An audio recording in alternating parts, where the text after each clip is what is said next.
Sem dúvida, o tema mais difícil para nós são os sequestrados em Gaza. E nós vemos que ainda não conseguimos chegar a um cessar-fogo, apesar de Israel ter dito publicamente e oficialmente que sim, recebemos a proposta de cessar-fogo, mas o Hamas rejeita. O que você acha disso?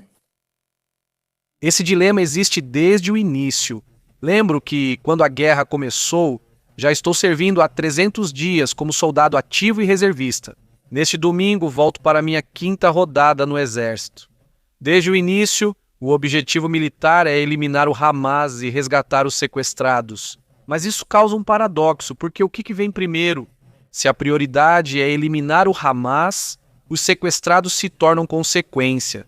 Se for resgatar os sequestrados, a abordagem muda. Você tem que fazer acordos com o Hamas, e isso vai fazer com que você não consiga acabar com o Hamas, ou pelo menos não tão rápido quanto queria. São objetivos contraditórios ou não necessariamente, mas exigem escolha de ordem. Então, o que você está colocando é justamente o grande dilema que nós em Israel vivemos. O que vem primeiro, se queremos que os sequestrados voltem rápido ou se queremos acabar com o Hamas? Acho que toda a culpa é do Hamas.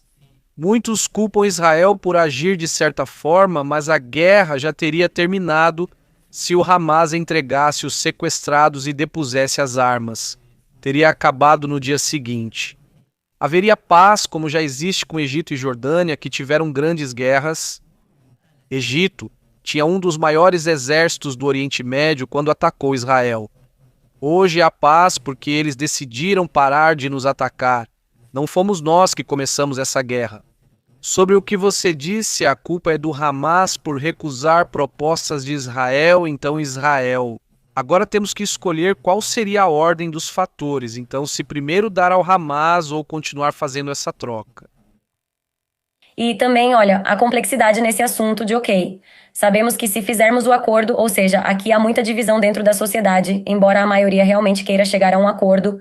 Agora, de acordo com as pesquisas, 80% são a favor de fazer um acordo com o Hamas apenas para libertar alguns dos reféns. Eu queria te perguntar: nós judeus gostamos de consultar as fontes, especialmente você, que entende bem o que elas dizem sobre esse dilema. Ou essa questão de que, ao fazermos o acordo agora, libertamos também prisioneiros palestinos detidos por atentados terroristas. E 80% voltam a cometer atentados terroristas, ou seja, retornam a esse ciclo de terrorismo. Estamos libertando criminosos, assassinos e terroristas para salvar nossos irmãos. O que fazer com isso? O que diz o judaísmo? E como você disse, nós adoramos citar e há muita literatura sobre esse tema. Na verdade, nosso patriarca Avraham, sua primeira ação militar é em um contexto de sequestro que o Tanakh relata, que alguns reis, eles entram em guerra na região de Sodoma e sequestram seu sobrinho Lote e o levam embora. E o que Avraham faz? A primeira coisa que ele faz é sair para a guerra e começa a lutar contra esses 5 reis até resgatar Lote. Ou seja, isso não é estranho à nossa literatura e daí aprendemos muitas outras coisas. Ao longo da história, o povo judeu ficou sem exército e país por 2000 anos. Só retornando em 1948, tivemos muitas circunstâncias em que havia judeus que eram capturados, levados, e esses antissemistas judeófobos exigiam extorsão em troca desses judeus capturados. E o judaísmo desenvolveu um conceito chamado Pidyon Shvim, que se traduz como salvar, digamos, os prisioneiros, como a libertação de pessoas que estão presas. No coletivo judeu, em nosso povo, isso ocorre até em nível genético ou intelectual. A ideia de que um irmão judeu, irmã judia ou até não judeus tenham estado sob a ideia de ser Israel, como as famílias Aidani e beduínos sequestrados, que também parecem integrar esse subconsciente. São parte de Israel, mesmo não sendo judeus, são parte de nós. Nesse aspecto, os tailandeses que foram sequestrados, há pessoas latino-americanas que ainda estão sequestradas, que têm passaportes de diferentes países. Enfim, então essa ideia judaica de querer trazer de volta e fazer o possível para que um irmão retorne é uma ideia muito enraizada. Por outro lado, também existem as chamadas leis da guerra. E esse também é um debate que existe entre os círculos rabínicos. Se vocês perguntarem ao rabinismo sobre esse tema, há basicamente 2 perspectivas. Uma questão é se esses sequestrados são da categoria Pidion, como citei, ou de guerra. Na guerra, as regras do judaísmo mudam drasticamente. Nossa literatura enfatiza demais a misericórdia e a constante sensibilidade. Identificar o inimigo, definir o objetivo da guerra, avaliar se o objetivo conflita com o tema. E os sequestrados? Fontes rabínicas também tratam disso. Mas qual a visão delas? Nossa história, desde Abraão até hoje, já passou por isso e vamos superar. Há até debate entre rabinos, mas Como você interpreta? acredito que não é um cenário de Pidion e sim de guerra, porque libertar sequestrados em troca de terroristas implicaria que mais sangue possa ser derramado no futuro, porque como no exemplo que você mesmo mencionou, digamos, libertar um sequestrado israelense, vivo ou não, em troca de uma certa quantidade de terroristas. Um exemplo? Isso já ocorreu anos atrás com Yahya Sinwar, líder do Hamas. Ele foi libertado em um desses acordos em troca de um soldado israelense que também havia sido sequestrado há uma década, mais de uma década. Perdão, e Yahya Sinwar foi o arquiteto de toda essa guerra que estamos vendo. Então, como você disse, se vemos que os dados mostram que 80% dos terroristas voltam, então, por isso muitos rabinos, inclusive eu e meu rabino, compartilham essa opinião. Como em um cenário de guerra, a prioridade agora é eliminar o Hamas. Ok, interessante. Eu tenho minhas opiniões, ou seja, vemos a situação de formas diferentes. Isso confirma o que sempre falamos, não é? 2 judeus e 70 sinagogas. Um judeu em uma ilha isolada constrói 2 sinagogas, uma para frequentar e outra para evitar. Eu também vi rabinos dizendo, como você, que há debate. Dizem que é preciso priorizar quem está em perigo imediato, os sequestrados, antes de lidar com o risco futuro que ocorrerá se libertarem. Sim, é verdade. Agora há perigo imediato, tanto pelos sequestrados quanto pelos soldados. Ou seja, posso dizer, pela experiência, que havia áreas de Gaza que já estavam, digamos, seguras para que se pudesse avançar. A questão dos sequestrados ou a questão de acabar com o Hamas, mas após muitos acordos, essas áreas foram devolvidas para as mãos do Hamas, o Hamas colocou armadilhas ali e, novamente, quando o exército israelense tentava avançar, muitos soldados caíram. Então, o preço também é pago pelos dois lados. Mas eu entendo o dilema, por isso não discuto muito sobre isso, porque é política interna de Israel. Então não gosto de falar sobre nossos debates para fora. Mas como você mencionou Eje Sinuar, isso acabou de ocorrer? Digo, foi publicado esta semana por fontes palestinas e israelenses. Que a esposa dele, não sei se você se lembra desse vídeo, que ela entra no túnel com ele e com os filhos deles, que ela fugiu para a Turquia com muito dinheiro e os filhos e já se casou novamente. E eu queria ouvir sua opinião sobre isso, porque enquanto o mundo inteiro culpa Israel, que as crianças em Gaza estão sofrendo, que os palestinos estão sofrendo, percebemos que líderes e esposas de ex-líderes vivem com luxo. Vemos. O porta-voz de Israel em árabe divulga um vídeo dos terroristas do Hamas dentro dos túneis, comendo como reis, comendo uvas, bananas e zombando, ou seja, como se estivessem tirando sarro, porque uma coisa é comerem um sanduíche, mas eles fazem como se fosse um espetáculo, todo aquele banquete que estão tendo nos túneis enquanto lá em cima, o que nos mostram. Pelo menos, e isso eu me atrevo a julgar que não é exato, mostram 1000 crianças fazendo fila com panelas e em câmera lenta nos mostram levantando sacos de farinha. E depois algo muito curioso, e eu vi isso esta manhã, que a ONU insiste que a ajuda humanitária não está chegando. E nessa mesma hora, o Centro de Distribuição de Ajuda Humanitária de Gaza tirou uma foto com todo o armazenamento de comida que a ONU não pegou. A ONU reclama do que não faz. Como israelenses, judeus e seres humanos, nos dói ver a fome. Não queremos isso, nenhuma criança deveria sofrer ou passar fome. Gosto que você diga isso, pois também quero destacar. E eu acho que neste momento, olha, há algo em que estamos totalmente de acordo que é muito importante. Desculpa. A fome não deveria existir, não é normal. A questão é, quem é o responsável por essa fome? Como é possível que caminhões saiam com ajuda humanitária? Primeiro, Os terroristas do Hamas tomam os caminhões à força e perguntam: "Você vê a mídia?" E os habitantes de Gaza reclamam: "Uma libra de farinha por US$ 100? Mas por que cobram se a ajuda humanitária é gratuita? O único que está cobrando pela ajuda humanitária é o Hamas, porque o Hamas pega a ajuda humanitária e depois a vende, porque é a única máquina que lhes resta para a guerra. E como você bem mencionou, a senhora Sinuara, já em seu novo luxo, os emires, se é que se pode dizer isso do Hamas no Catar, vivendo em suas mansões bilionárias, na verdade, um dos líderes do Hamas tem mais dinheiro do que a Taylor Swift.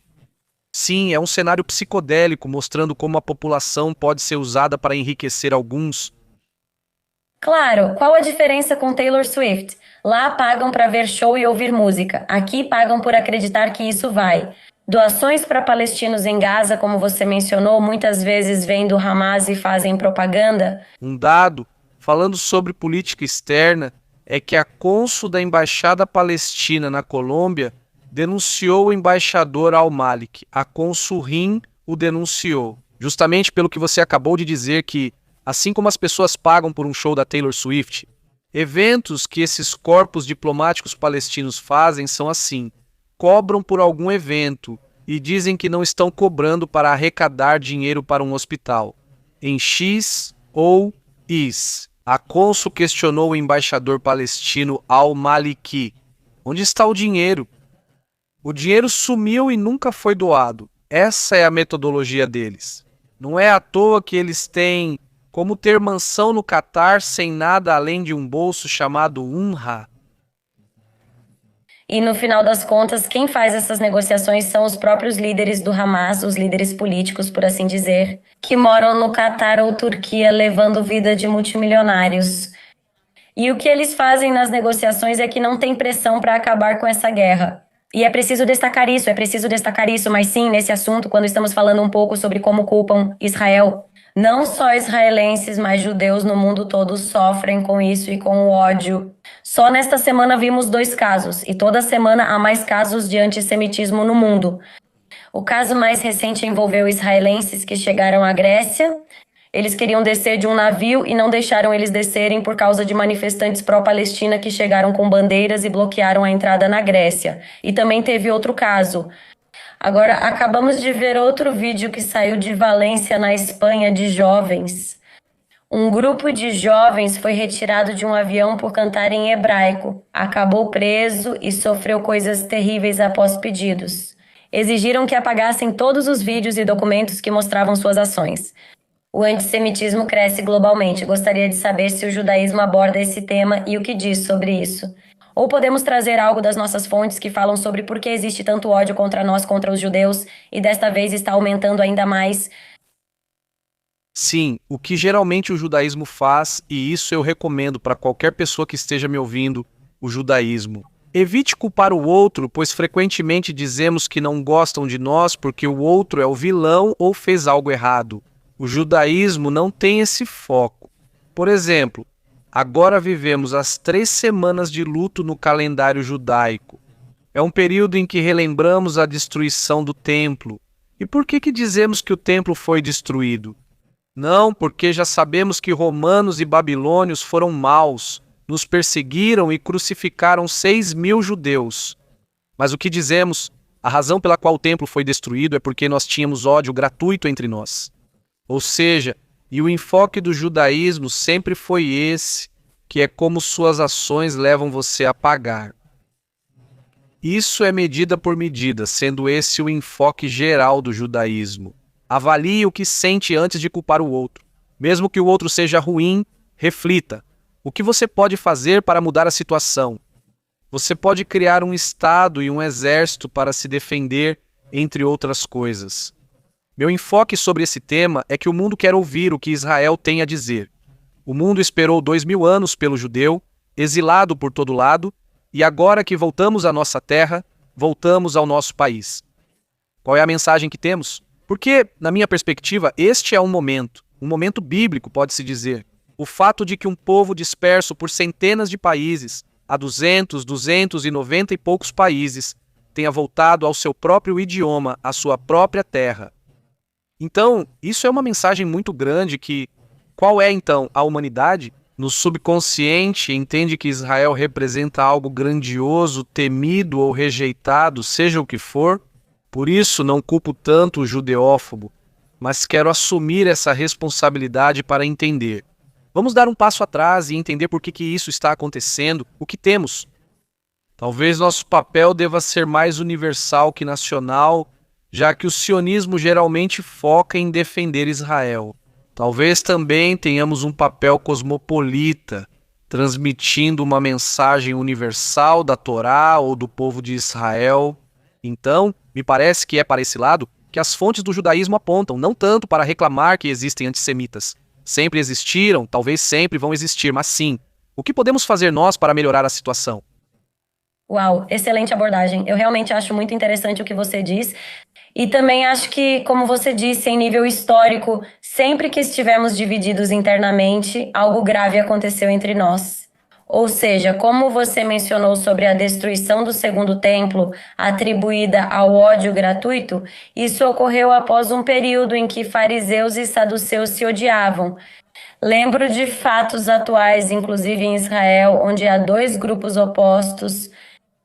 O de outubro ocorreu após muito ódio e tensão entre eles, já que você comentou sobre mostrarmos quem somos.